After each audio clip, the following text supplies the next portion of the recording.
Le pervers narcissique agit rarement seul. Le danger que tu ne vois pas venir, ce sont ces singes volants.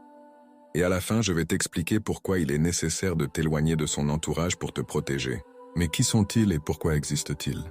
Ce sont ses alliés, ses messagers, ses défenseurs, ses soldats émotionnels. Ce sont des personnes qui, consciemment ou non, prennent la défense du pervers narcissique, s'en prennent à la victime, invalident sa souffrance et renforcent l'abus. Elles croient le pervers narcissique sans jamais le remettre en question. La plupart du temps, ce sont ses amis, des membres de sa famille, des collègues. Et le plus douloureux, c'est que parfois ce sont des proches à toi, utilisés pour préserver l'image du pervers narcissique et te faire passer toi pour le seul responsable de vos problèmes. Et que font-ils? Ils justifient tout ce que fait le pervers narcissique. Il répète sa version des faits comme s'il s'agissait d'une vérité absolue. Il te culpabilise. Il rejette la faute sur toi. Il présente le pervers narcissique comme la victime, et toi comme le problème, jusqu'à te faire douter de ta propre réalité.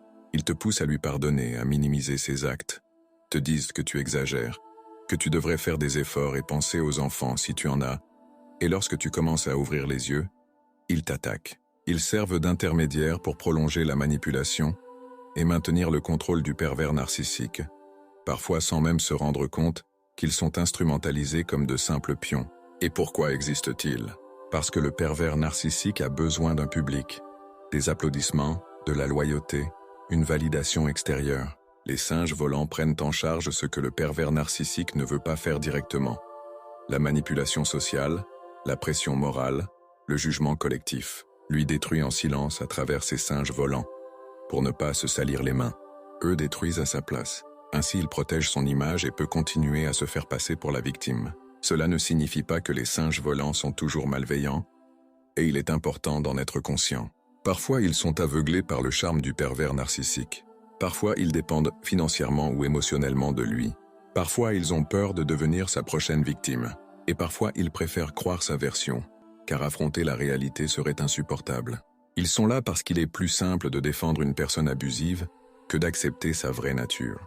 Si tu vis cette situation, ne prête pas attention à ce que te disent les singes volants. N'essaie pas de les convaincre ni de te justifier. Prends de la distance et surtout coupe tout contact avec ses proches à lui, les membres de sa famille et ses amis. Ne laisse pas ces personnes semer le doute en toi, ni freiner ton chemin de reconstruction et de guérison. La vérité, tu la connais. Si tu t'es reconnu dans cette situation, enregistre cette vidéo pour t'en souvenir lorsque le doute revient. Dis-moi en commentaire si tu as déjà vécu une situation où des proches ont pris la défense du pervers narcissique contre toi.